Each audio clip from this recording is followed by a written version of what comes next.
देखिए, इस वीडियो में हम डिस्कस करेंगे एसएससी एमटीएस की सैलरी स्लिप के बारे में। अब यहाँ पे मैं आपके साथ दो सैलरी स्लिप डिस्कस करूँगा। एक आपके पास न्यू दिल्ली की है और जो सेकंड सैलरी स्लिप है वो आपके पास कोलकाता की है। और अब ये रिसेंट वाली सैलरी स्लिप है, एक जून महीने की है और जो सेकंड वाली है आपके पास मई महीने की है। ठीक है, तो अब यहाँ से समझ पाओगे कि एसएससी एमटीएस के थ्रू जो ज्वाइन करते हैं उनको सैलरी कितना मिलता है। ठीक है, तो ये भी आपके लिए एक मोटिवेशन का काम करता है। तो देखिए, समझिए यहाँ पे चीज़ों को। तो सबसे पहले बता दो, ये जो एमटीएस की जो सैलरी है वो आपके पास पे लेवल 1 से कैलकुलेट की जाती है। तो यहाँ पे बेसिक पे है आपका 18,000 है। अब जो सारी जो बाकी अलाउंसेज जो कैलकुलेट किए जाएंगे वो 18,000 से ही किए जाएंगे, जो बेसिक पे होता है आपका। अब देखिए यहाँ पे कौन कौन से आपके पास अलाउंसेज मिलते हैं। बेसिक पे हो गया आपके पास 18,000। उसके बाद में जो डी है, ये डी आपके पास, अब जो कि ये सैलरी है वो जून महीने की है, पहले वाली सैलरी स्लिप है।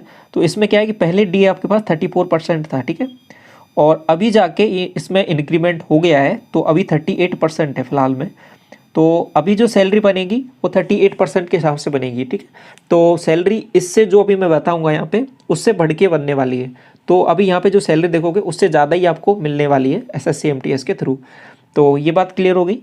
तो इससे पहले भी ये सैलरी जो आपका डीए था 31% था, उसमें इंक्रीमेंट हुआ 34 हो गया, फिर उसके बाद फर्दर इंक्रीमेंट हुआ 38 हो गया। तो अभी इसमें इंक्रीमेंट इस हिसाब से चला है। तो इसका जो 18,000 का जो 34% निकालोगे तो 6,120 आ जाएगा। और अब जो एचआरए है वो 3 सिटीज़ पर डिपेंड करता है, एक्स हो गया, वाई हो गया, जेड हो गया। यहाँ पे आपको सबसे कम मिलता है 1,800, यहाँ पे 3,600 हो गया, और यहाँ पे आपको मिलता है 5,400 रुपये। तो ये आपका एक्स वाई जेड सिटी पे डिपेंड करता है कि आपको कितना एचआरए मिलेगा। अब न्यू दिल्ली और कोलकाता अपने आप में एक्स सिटी है, तो 5,400 रुपये यहाँ पे एचआरए हो जाएगा। तो 5,400 रुपये आप देख पा रहे हो। इसके बाद में टीपीटी अलाउंस है, ये आपका मिलता है यहाँ पे 1,809 रुपये। तो अब बाकी कुछ डिडक्शन होंगे, उनके बारे में यहाँ पे डिस्कस कर लेते हैं। तो जैसे कि 30 रुपये हो जाएगा CGE GIS, और ये आपका सेकंड जो डिडक्शन है वो 2,412 रुपये का है। जो टोटल डिडक्शन है जो गवर्नमेंट की रिकवरीज है 2,442 रुपये की। ठीक है, अब यहाँ पे कोलकाता में एक और आपका नॉन गवर्नमेंट रिकवरी है, वो 190 रुपये की है। तो जो टोटल मिला के जो ग्रॉस सैलरी बनी थी आपकी यहाँ से, वो बनी है आपके पास 31,329 रुपये। ये बात क्लियर है, 31,329। अब ये सैलरी बनी है आपके पास जून महीने की। अभी फिलहाल में जो ज्वाइन करेंगे एसएससी एमटीएस के थ्रू, इससे सैलरी ज़्यादा बनने वाली है ग्रॉस सैलरी, क्योंकि यहाँ पे जो डीए है वो बढ़ चुका है, तो इससे ज़्यादा बनेगी। ये बात क्लियर हो गई। अब इसके बाद में कट पिट के ये जो आपका यहाँ पे रिकवरीज हैं, ये सभी कट पिट के आपको ग्रॉस नेट सैलरी कितना मिलता है अकाउंट में, उसके बारे में यहाँ पे बात कर लेते हैं।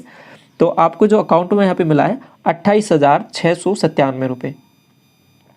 ये बात समझ में आ गया। एसएससी एमटीएस के थ्रू जो ज्वाइन किए हैं उनकी जून महीने में जो सैलरी है वो 28,697 रुपये है एक्सिटी की। अब इसके बाद में हर साल 6 महीने बाइज और वो जो इंक्रीमेंट है वो चीज़ें हैं वो अलग हैं इसमें। ठीक है, ये जो फिलहाल में जब ज्वाइन करते हो, जो फर्स्ट वाली वो सैलरी है आपकी यहाँ पे, समझ में आ गया। तो मिनिमम इतना है, इससे ज़्यादा ही मिलने वाला है। अभी तो वैसे भी इंक्रीमेंट हो चुका है, तो इससे ज़्यादा रहेगा सैलरी। ये बात समझ में आ गया। ये तो हो गया आपका कोलकाता के बारे में। अब न्यू दिल्ली के बारे में एक बार डिस्कस कर देता हूँ यहाँ पे। तो ये देखिए न्यू दिल्ली का सैलरी स्लिप। अब यहाँ पे जो 18,000 तो आपको पहले समझ में आ गया, बेसिक पे रहेगा, और 6,120 आपका डीए हो गया। 34 है, ये 34 के हिसाब से है, अभी 38 है। तो ये 5,400, ये भी एक्सेट ही आपका न्यू दिल्ली। और यहाँ पे टीपीटी अलाउंस 1,809 रुपये हो गया। अब ये वेरी करता है। ठीक है, अब यहाँ पे जो ये टीपीटी अलाउंस है यहाँ पे 1,809 है। ठीक है, बाकी अलग अलग जगह ये वेरी भी करता है। आपका एचआरए हो गया, टीपीटी अलाउंस हो गया। तो यहाँ पे 31,329 रुपये सैलरी होती है न्यू दिल्ली में, ग्रॉस सैलरी। अब उसमें से गवर्नमेंट की रिकवरी है 2,422 रुपये। ये कट पिट के आपका जो अकाउंट में जो पैसा आता है वो आएगा 28,907 रुपये। ये समझ में आ गया। और ये कौन से महीने की सैलरी है आपके पास? मई महीने की सैलरी है। ठीक है, तो अब समझ में आ गया कितना आपका एसएससी एमटीएस के थ्रू सैलरी मिलने वाला है। अभी फ़िलहाल का है इतना है। जो इस बार से जो ज्वाइन करेंगे एसएससी एमटीएस को, इससे ज़्यादा ही मिलने वाला है उनको स्टार्टिंग से ही। तो ये आपको एसएससी एमटीएस की सैलरी स्लिप के बारे में हो गया।